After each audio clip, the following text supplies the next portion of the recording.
अस्सलामुअलैकुम अज़ीज़ तलबा, उम्मीद करता हूँ आप सब खैरियत से होंगे।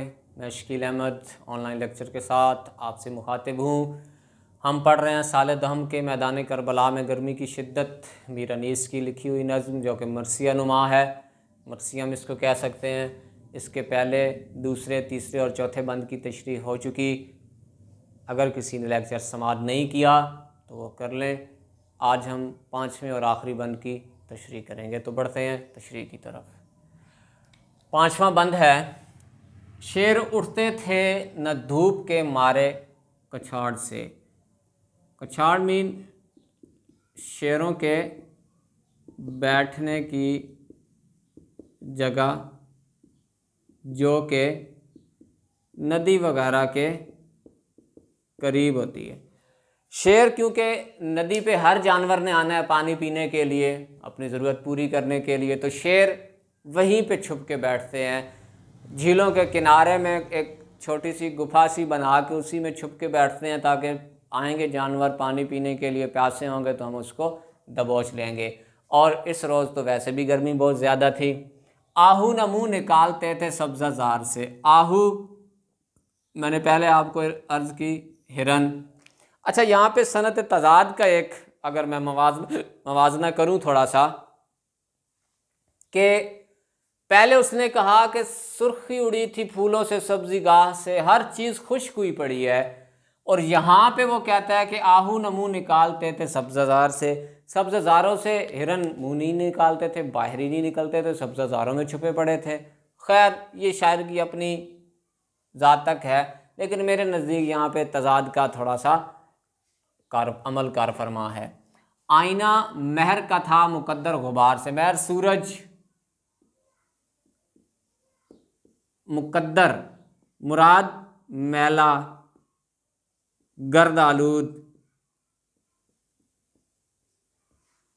कहता है सूरज का चेहरा भी जो था वो गर्दो गुबार से अटा पटा था। मुराद उस पे गर्दो गुबार पड़ा हुआ था, मैला हो चुका था। गर्दों को तप चढ़ी थी ज़मी के बुखार से।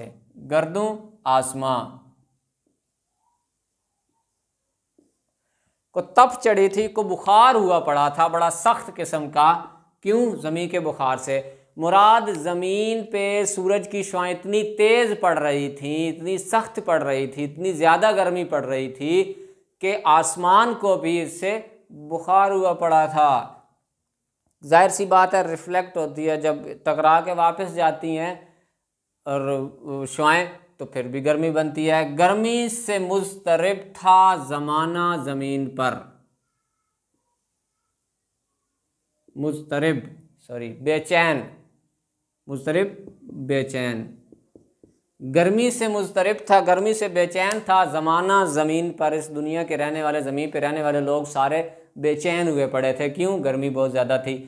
भुन जाता था जो गिरता था दाना ज़मीन पर। जो दाना गंदम के खोशे से गिरता था, किसी भी चीज़, फलदार चीज़ से भी कोई फल या कोई दाना गिरता था, कहते इतनी गर्म ज़मीन थी कि वो भुन जाता था। जैसे मकई के भुट्टा आप उसमें डालते हैं रेत में, नमक में, तो वो भुज जाता है। कहता है इसी तरह ज़मीन पे जो चीज़ गिरती थी वो भी जल भुज जाती थी। फिर सुने, शेर उठते थे न धूप के मारे कुछाड़ से। कुछाड़ों से, अपनी गुफाओं से शेर जो है वो, अपनी गारों से शेर मुंह न निकालते थे, बाहर ना निकलते थे। और आहू न मुँह निकालते थे सब्ज़ाज़ार से, और हिरन अपने सब्ज़ाज़ारों में छुपे हुए थे। आईना महर का था मुकद्दर गुबार से। सूरज का चेहरा भी जो है वो गर्द आलूद हो चुका था गर्दो गुबार की वजह से। गर्दों को तप चढ़ी थी ज़मी के बुखार से, और आसमान को भी बुखार हुआ पड़ा था ज़मी की तपश, ज़मीन की हरारत की वजह से, बुखार की वजह से। गर्मी से मुज़तरिब था ज़माना ज़मीन पर। गर्मी से बेचैन हुआ पड़े थे लोग सारे, ज़माना बेचैन हुआ पड़ा था ज़मीन की तपश की वजह से, ज़मीन वाले लोग। और भुन जाता था जो गिरता था दाना ज़मीन पर, और जो दाना ज़मीन पे गिरता था वो भी जल भुज जाता था। आखिरी बंद की तरफ बढ़ते हैं। गर्दाब पर था शोला जवाला का गुमा। गर्दाब कहते हैं तय पे होना, किसी भी नीचे बॉटम में। गर्दाब पर था शोला जवाला का गुमा। ज़मीन की तय में ऐसे महसूस होता था, या पानी या समंदर की तय में, जैसे अभी ज्वालामुखी उड़ने को है, फटने को है, ज़मीन फटेगी, लावा निकलेगा। अंगारे थे हबाब, तो पानी शरर फुसां। बुलबुले ऐसे थे जैसे आग के अंगारे हों, और पानी ऐसे था जैसे शरर फुसां। शरर कहते हैं भड़कते हुए शोले को, शरर जो सुलग रहा हो, भड़क रहा हो, फुसां फैल जाना। मुराद अंगारे, अगर हुबाब जो थे वो अंगारे थे, बुलबुले जो थे वो अंगारे की सूरत में थे, तो पानी भी इतना खोल रहा था जैसे अभी भड़क पड़ेगा, अभी जो है वो आपे से बाहर हो पड़ेगा गर्मी की वजह से। मुंह से निकल पड़ी थी हर एक मौज की ज़ुबान, हर एक लहर की ज़ुबान मुंह से निकल पड़ी थी। मुराद हर चीज़ बिलबिला उठी थी गर्मी की शिद्दत की वजह से। तय फरते सब निहंग, मगर थी लबों पे जान। निहंग कहते हैं मगरमच्छ को, मगरमच्छ होता है ना जो कड़याल, मगरमच्छ उसे कहते हैं निहंग। पानी था आग, गर्मी रोज़े हिसाब थी।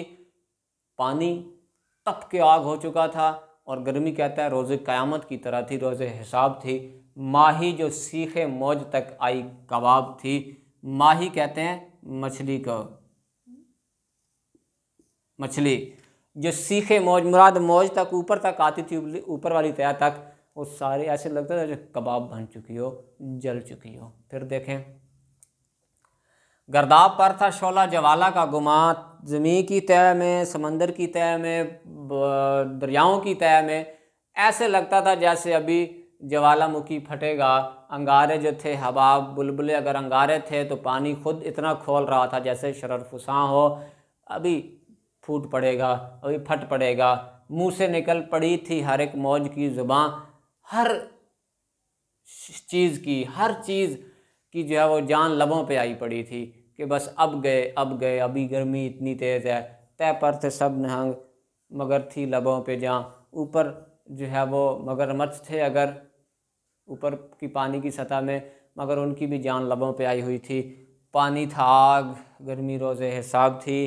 पानी इतना गर्म हो चुका था जैसे आग हो, और गर्मी क़यामत के दिन की तरह की थी। माही जो सीखे मौज तक आई कबाब थी, और जो मछली पानी की ऊपर वाली तह तक आती थी जल भुज जाती थी गर्म पानी की वजह से। तो अज़ीज़ तलबा, आज 5वें और छठे बंद के साथ हमने मीर अनीस की नज़्म मरसिया मैदान करबला में गर्मी की शिद्दत का जायज़ा लिया। मज़ीद इंशाअल्लाह अगले लेक्चर के साथ दोबारा हाज़िर होंगे। तब तक के लिए अपना ख्याल रखें। अल्लाह हाफ़िज़।